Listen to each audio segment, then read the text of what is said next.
기도하시겠습니다. 새로운 날 첫 시간 주 앞에 엎드리게 하신 것을 감사드립니다. 오늘도 주님과 동행하는 좋은 하루가 되기를 원합니다. 대강절 메시아 예수 그리스도를 기다림 속에서 식었던 열정이 되살아나게 하시고 구원의 감격으로 다시 뜨거워지게 하여 주시옵소서. 오늘도 답답한 마음을 가지고 기도하는 자녀들 있습니까? 기도에 응답해 주시고 우리가 알지 못하는 크고 은밀한 주의 역사를 체험하게 하여 주시옵소서. 우리의 기도 들으시는 예수 그리스도의 이름으로 기도 올리옵나이다. 아멘. 오늘 말씀은 잠언 24장 23절부터 34절까지의 말씀입니다. 이것도 지혜로운 자들의 말씀이라. 재판할 때에 낯을 보아주는 것이 옳지 못하니라. 악인에게 내가 옳다 하는 자는 백성에게 저주를 받을 것이요 국민에게 미움을 받으려니와 오직 그를 견책하는 자는 기쁨을 얻을 것이요 또 좋은 복을 받으리라. 적당한 말로 대답함은 입맞춤과 같으니라. 내 일을 밖에서 다스리며 너를 위하여 밭에서 준비하고 그 후에 내 집을 세울지니라. 너는 까닭 없이 내 이웃을 쳐서 증인이 되지 말며 내 입술로 속이지 말지니라. 너는 그가 내게 행함같이 나도 그에게 행하여 그가 행한 대로 그 사람에게 갚겠다 말하지 말지니라.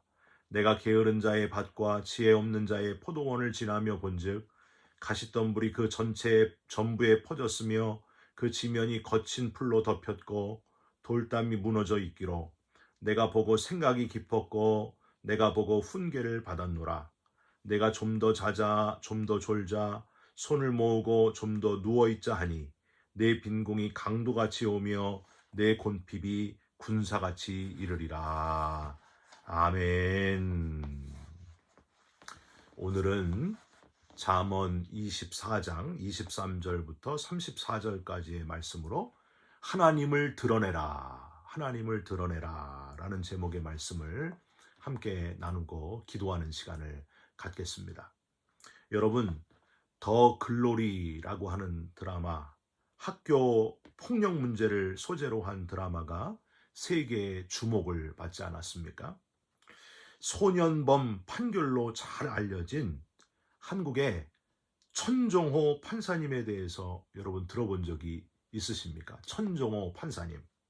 법정에서 비행 청소년들에게 애정을 가지고 지도하거나 호통을 쳐가지고 비행 청소년의 대부 호통 판사라고 알려진 그런 분이십니다. 이 천종호 판사님은 2013년 1월 학교 폭력을 조명하여 화제를 모은 SBS TV 다큐 학교의 눈물에서 가해 학생과 또 부모에게 안 돼, 안 바꿔줘, 바꿔줄 생각 없어 이렇게 말한 것 때문에 유명해진 분이십니다. 아주 독실한 기독교인이시고요. 한 3년 전에는 천종호 판사의 예수 이야기라는 제목의 책을 쓰셨는데 거기 보면 인터뷰를 이제 하는 중에 기자가 판사님께 법정에서 어떻게 예수 이야기를 실천하셨습니까? 이렇게 물었더니 이 천종호 판사님이 이렇게 답을 하셨습니다. 법정은 신앙 색깔을 드러낼 수 없는 곳입니다. 다만 소년 보호 재판을 할 때에 아이들로 하여금 법정에 무릎 꿇어 앉게 한 다음에 부모님들에게 잘못했습니다, 사랑합니다를 10번씩 외치게 하는 경우가 많습니다. 범죄란 관계의 파괴입니다. 아담과 하와가 범죄로 하나님과의 관계를 깼듯이 그걸 회복하려면 먼저 회개해야 됩니다. 소년 비행도 마찬가지입니다. 그래서 잘못을 저지른 아이부터 무릎을 꿇고 잘못을 구하도록 하였습니다. 마치 하나님의 심판대 앞에 선 아담과 하와처럼요.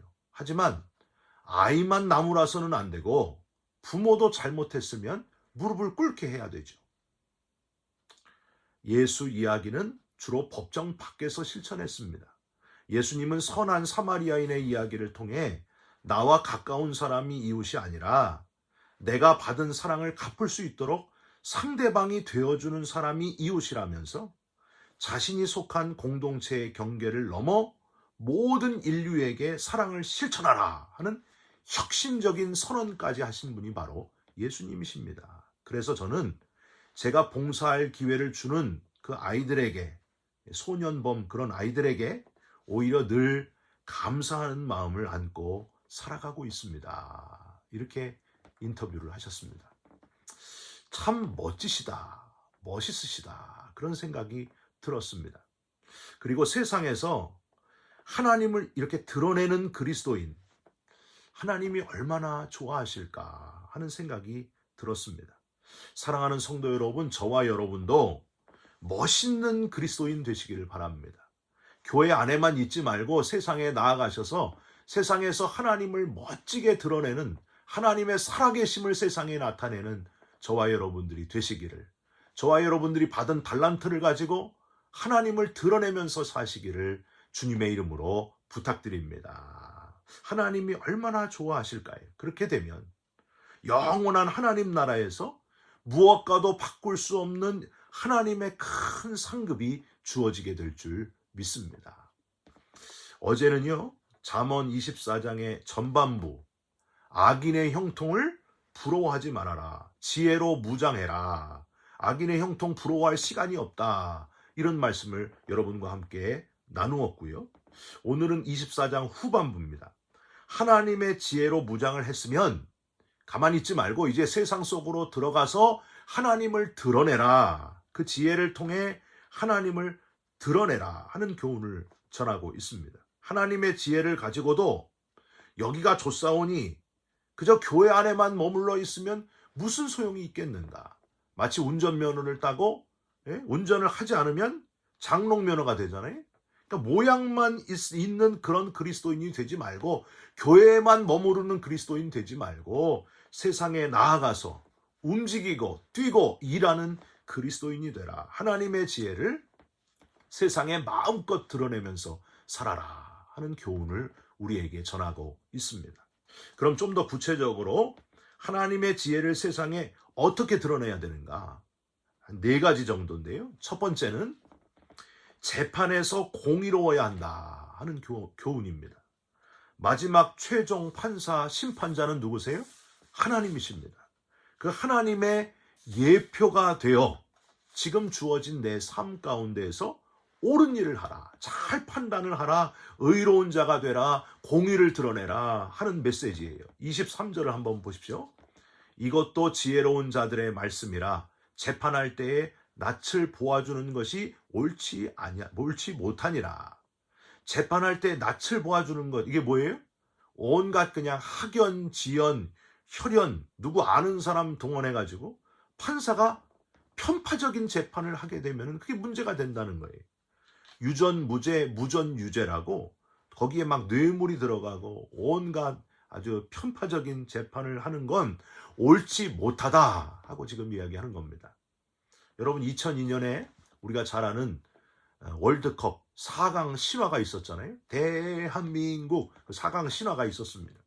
그렇게 4강까지 올라간 결정적인 원인 중에 하나가 뭡니까? 거스 히딩크 감독의 편파적이지 않은, 학연, 지연, 혈연 이런 거에 얽매이지 않은 모든 그런 관계를 벗어나 공정한 판단, 객관적인 실력으로 선수를 선정하고 투입했기 때문에 그런 좋은 결과가 있었다고 하는 거죠. 24절에는 편견을 가지고 재판하는 것을 아주 강하고 무시무시하게 책망을 하고 있어요. 악인에게 내가 옳다 하는 자는 백성에게 저주를 받을 것이고 국민에게 미움을 받으려니와. 그럼 어떻게 해야 되는가? 25절, 적당한 말로 대답함은 입맞춤과 같으니라. 이 적당한, 요거를 조금 원문대로 해석을 하면 바른 대답, 옳은 대답을 하는 자에게 모든 사람이 그의 입술에 입맞춤하게 될 것이다. 즉, 편견 없이 객관적으로 옳은 판단을 하면서 판결을 하는 자는 모든 사람이 그를 사랑하여 존경하게 될 것이다. 지금 이 메시지입니다. 사랑하는 성도 여러분, 모든 분야에서 편파적이지 않고 봐주고 불의를 행하는 그런 일들을 다 엄격하게 끊으시고 정직한 그리스도인, 객관적인 그리스도인으로 하나님을 드러내면서 사시기를 주님의 이름으로 부탁드립니다. 두 번째는요, 범사의 모든 일에는 때와 순서가 있다는 것을 기억하시길 바랍니다. 내 일을 밖에서 다스리며 너를 위하여 밭에서 준비하고 그 후에 내 집을 세울지니라. 그 다음 절 이렇게 되어 있잖아요. 26절, 내 일을 밖에서 다스리며 너를 위하여 밭에서 준비하고 그 후에 내 집을 세울지니라. 집을 세울 때에는 우선 밭을 잘 정리하고 준비하고 집을 건축해야 된다. 대충 그냥 주먹구구로 닥치는 대로 일단 시작하는 게 아니라 그러면 집이 무너진다는 거예요. 질서의 하나님이심을 기억하면서 순서에 맞춰서 질서 있게 행하는 자들이 돼야 된다. 그래야 하나님이 드러나게 된다. 그거예요. 질서의 하나님이 드러나게 된다.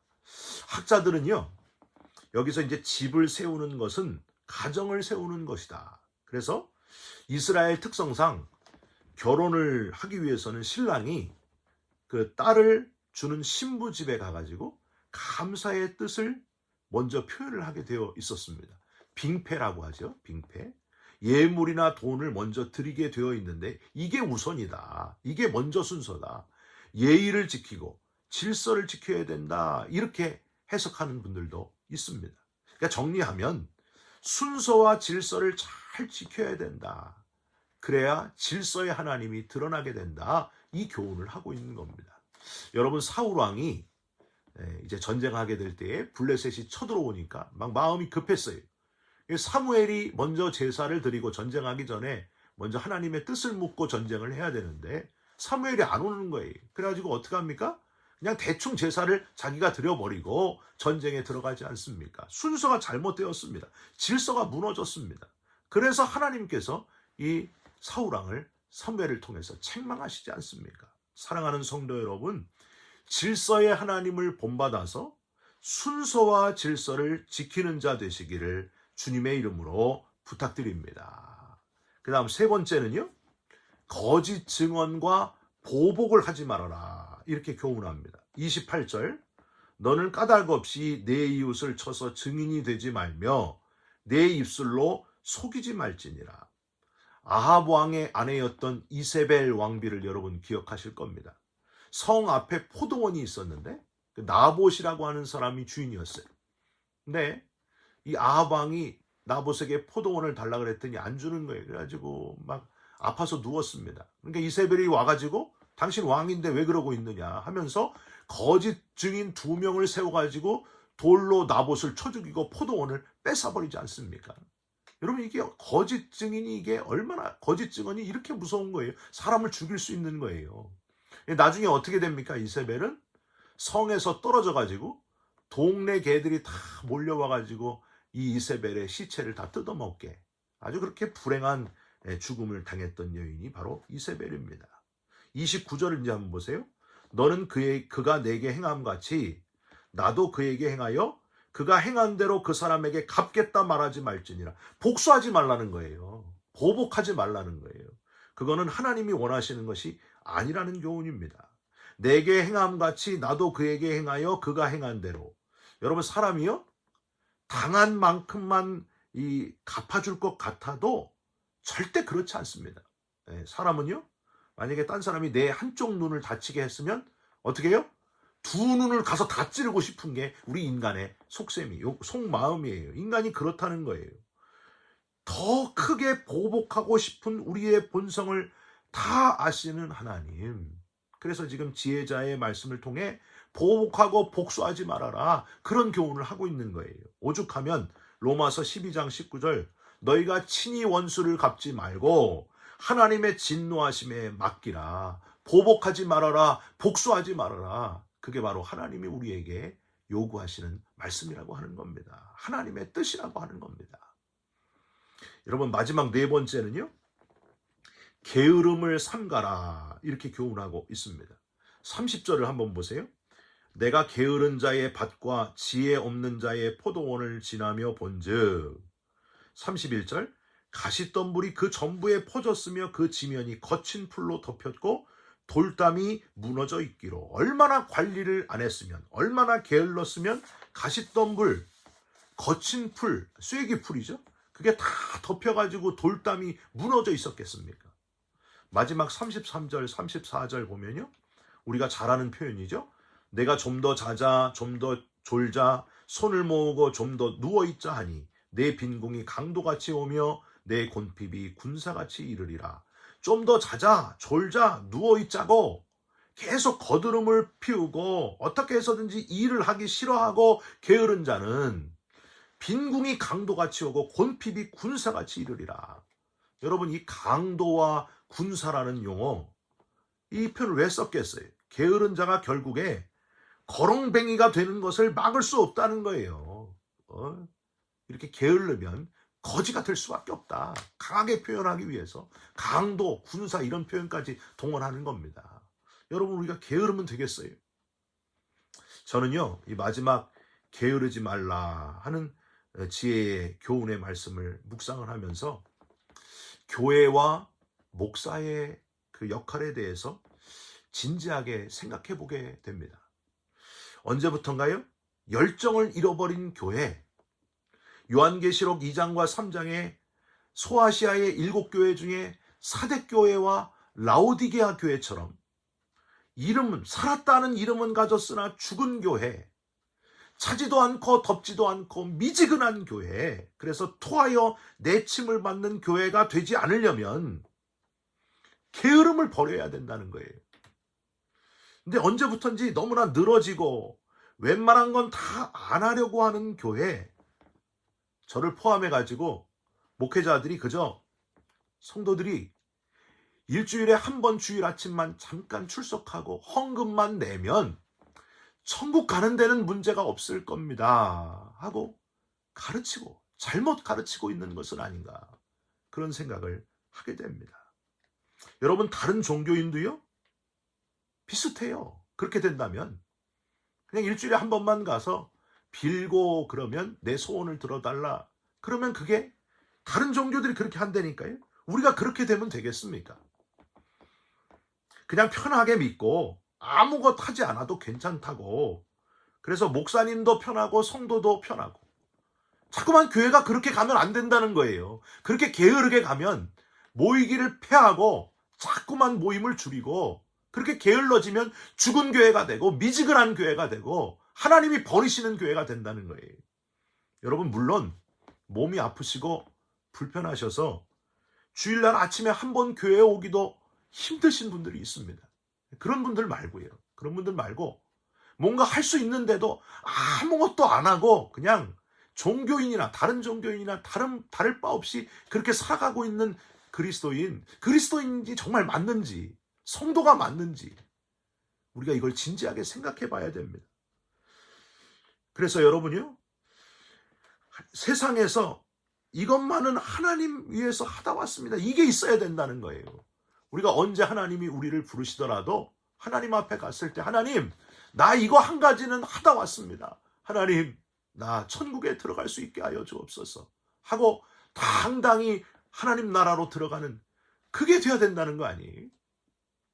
그런데 여러분, 그게 없다는 거예요. 그냥 편하게 아무것도 하지 않고 그냥 일주일에 한 번만 잠깐 하나님 안녕하세요, 그게 과연 올바른 그리스도인의 모습인가? 열정도 없고 그냥 힘 다 빠져있고, 그렇게 되면 안 된다는 거예요. 여러분, 제가 아는 우리 장로님 한 분 80대 후반이세요. 근데 매일 새벽 예배를 위해서 파워포인트를 만들었어요. 글자도 잘못 오타도 있고 그러지만은 열심히 그걸 만드시는 거예요. 그래가지고 또 다음날 새벽에 일찍 교회 가셔서 첫 번째로 문을 여시고 성도들 불편하지 않도록 다 자리를 정리하고 방송실에 앉아가지고 열심히 이 방송을 하세요. 제가 그분을 이렇게 볼 때마다 너무너무 마음에 감동이 옵니다. 그 장로님이 그거예요. 하나님, 마지막까지 이 한 몸 다 달아 없어지도록 하나님께 쓰임받게 해주셔서 감사합니다. 여러분, 이게 바로 그리스도인의 모습 아닙니까? 구원받은 감격을 가지고 하나님께서 하나밖에 없는 독생자를 보내셔서 십자가에 달려 죽게 하심으로 우리가 다 구원을 받았습니다. 너무 큰 은혜를 받았습니다. 그러면 우리도 뭔가 하나님을 위해서 한 가지 이상은 하다 가야 되지 않아요? 여러분, 늘어져 있지 마십시오. 게으르지 마십시오.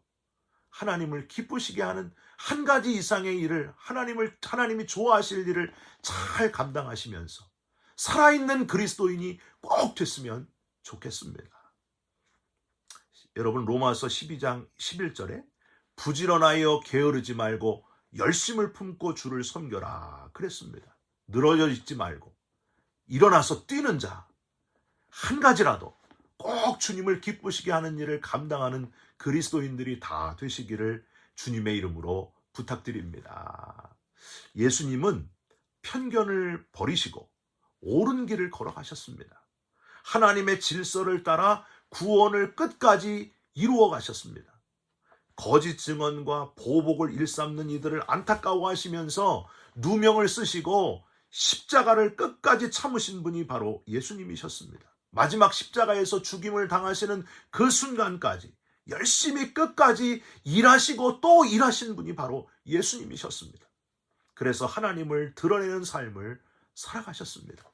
여러분, 저와 여러분도 열심히 일하시고 자꾸 게을러지고 늘어져 있지 마시고 열정을 가지고 구원받은 감격을 가지고 열심히 뛰다가 우리의 호흡이 다하는 그날 하나님 품에 안기시면서 잘했다, 착하고 충성된 종아, 네가 나를 드러내면서 세상에서 나를 드러내면서 살았구나 하고 칭찬받는 저와 여러분들이 다 되시기를 주님의 이름으로 축원드립니다. 기도하겠습니다.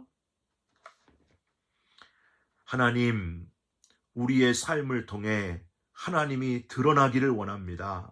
편견을 버리게 하시고 질서 있는 자가 되게 하시고 거짓 증언과 보복의 마음을 버리게 하여 주시옵소서. 게을러지지 말고 열심을 품고 주를 섬기는 자가 되게 하여 주시옵소서.